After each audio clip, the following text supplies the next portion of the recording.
Hi, I'm Frank Marino, and this is Jake Out Loud.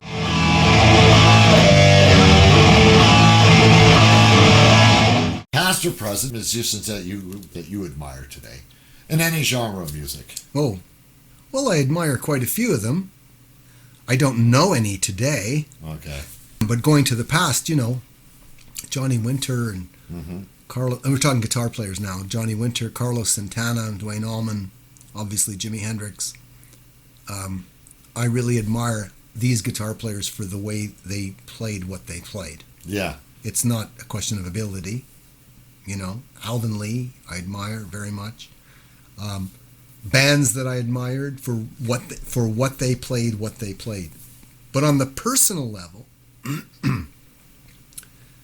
admiring the musician for his personality, there have been very few that I can remember were, as to use lack of a better term, nice guys. Okay. Some talk like nice guys, but you often find out who the nice guy really is in dire circumstances. Yes. So most weren't. I'm not going to name who wasn't. Yeah. Fair enough. But there have been a few that have been nice guys. I was treated. I had very nice conversations with Ritchie Havens. I had very nice conversations with Al Di Meola. And these are not all guitar players. Yeah. With the guys in Kansas, I remember such nice people. Robbie, the violin player, especially at the time. But there's so few that I have that recollection of. Okay. And usually the nicest guys were the guys that were in the bands that were trying to make it. In other words, they were either opening for us, or they were on the same festival, but they weren't as famous as the famous bands. Those were all nice guys. Most of the metal players are nice guys. And I don't play metal. Yeah. But most of the guys playing metal in metal bands, provided they're not the ones that are full of themselves, because there's a couple like that. Yeah, there always will be, yeah. But most of those guys, you can't tell if it's the guy in the band or if he's the roadie. And that's for me the test of the nice guy. Okay? Like, you'd be surprised how humble a lot of these guys were and how nice a lot of these guys were. Lemmy was a really nice guy, guys in Ozzy's band. I mean, there are guys that are genuinely good people, and they're usually playing metal. But some of the harder ones were the guys in the, tight pant rock bands, with the high voices, the kind of the hair famous hair band rock. rock. That was hard to find some nice guys in that, because they're really kind of models, Yeah. But, there's a few that would shock people to know how unnice they were, and I won't name them. Yeah. But, I can tell you that I always liked hanging out with the crew. Mm-hmm. I still hang out with the crew of every band I ever play with. I always hang out with the groups who are in the lesser-known bands. Mm-hmm. We hang out, we play tiddlywinks, whatever, cards. Yeah. We talk about cars. We talk about anything but music. Yeah. And those are the nice guys. Yeah. The guys that are grounded to it. Did you get a lot of opportunity to play on stage with different musicians? We mean along with them or on the same show? Along with them, side by side, sharing a mic if you have to. I mean, not many. Jamming. No, not many. I was no? not usually. I was an outcast. Oh, okay. Okay, yeah. You have to understand. Yeah. That whole thing in the 70s with me and the Hendrix story and all that stuff, this made me an outcast. I spent a great deal of my time sitting in my dressing room by myself, wondering why no one would talk to me. Yeah. So no, I wasn't invited to a lot of that. Okay. But I did with Humble Pie, Steve Marriott, who was also a really nice guy. Bless him, he's dead. Those with somebody like that, yes. The guys from Angel, yes. Mother's Finest, yes. Yeah.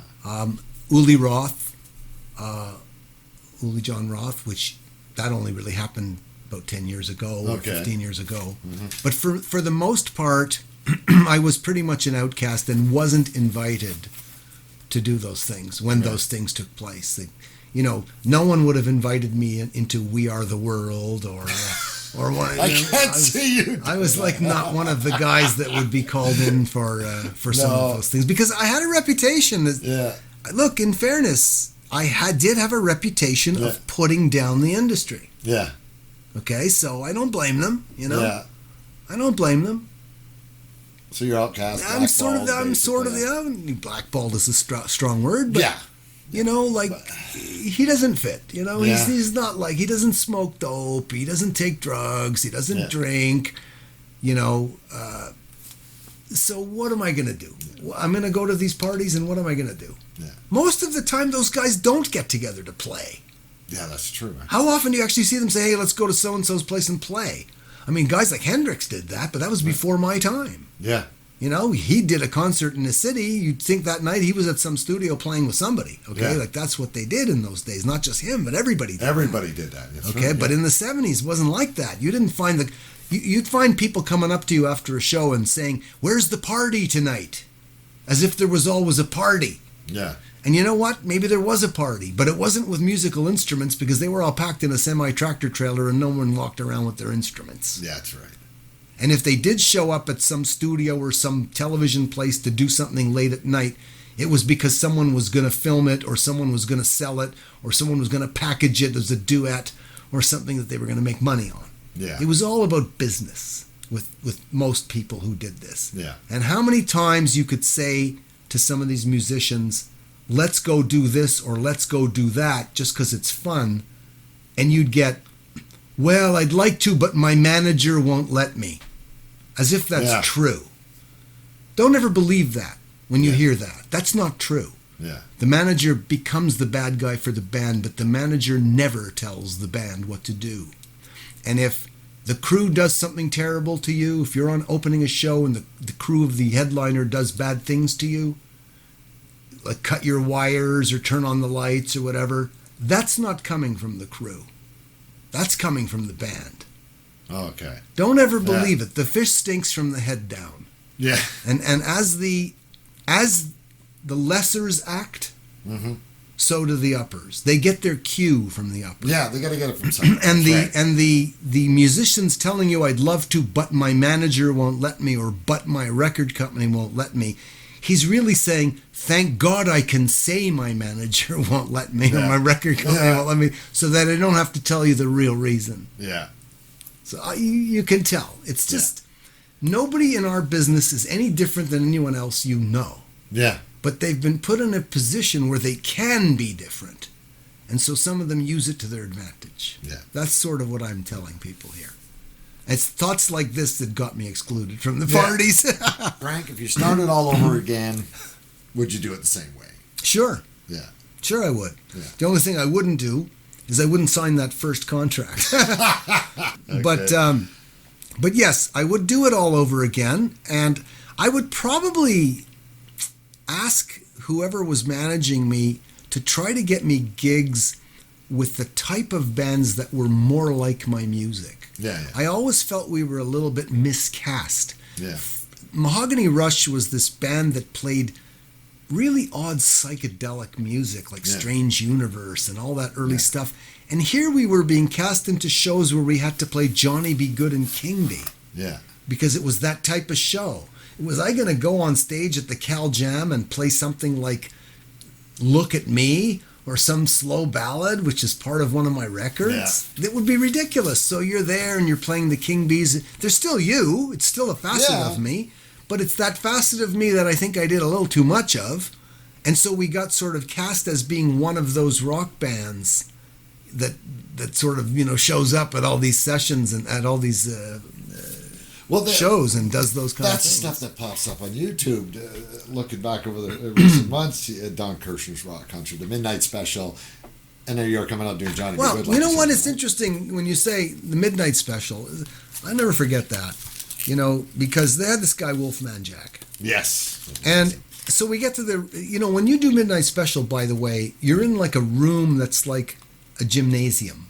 Okay. Well, it's actually more like a cafeteria, cement cafeteria with high ceilings and cameras and lights, and it's very bright in there. It looks dark on film, but it's just this bright room where they get a bunch of people to sit on the floor, in a pile and make it look like way more than there is. Yeah. You do it in the morning or the afternoon, okay? And you're in your stage clothes and everything. And you got to pretend like you're coming out for a show. And they want you to lip sync most of the time. Now, I argued that. I said, I'm not lip syncing. So it was a big deal that I, was going to come out and do my own thing with my amps and the whole deal. And then it's sort of further cheapened by the fact that I'm doing Johnny B. Good and they want Wolfman Jack to come out and sing a few verses of Johnny B. Good while I do it.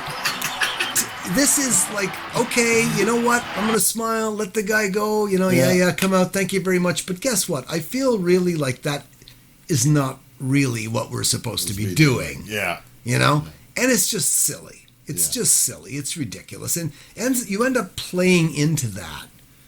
The only difference is I'm going to do it. I'm going to play into it. But once it's over, I'm not walking up to Wolfman Jack and saying, great job, man. Okay? Because it might help me the next time when I get on. Yeah. All right? I'm just not going to do that. Yeah. I'm not going to be surly. I'm going to say, thank you very much, sir. It was very nice being here. Thank you very much. Goodbye. See you later. Yeah. But I ain't looking to dig my way into that whole scene. So the television scene is like that, whether it's Don Kirshner's or Midnight Special. The musicians, if any musicians from my time are listening to me say this, they know that what I'm telling you is the truth. Yeah. I know. I don't think many will tell you it, yeah. but they know that because I wasn't the only guy thinking that. Trust me, at the time.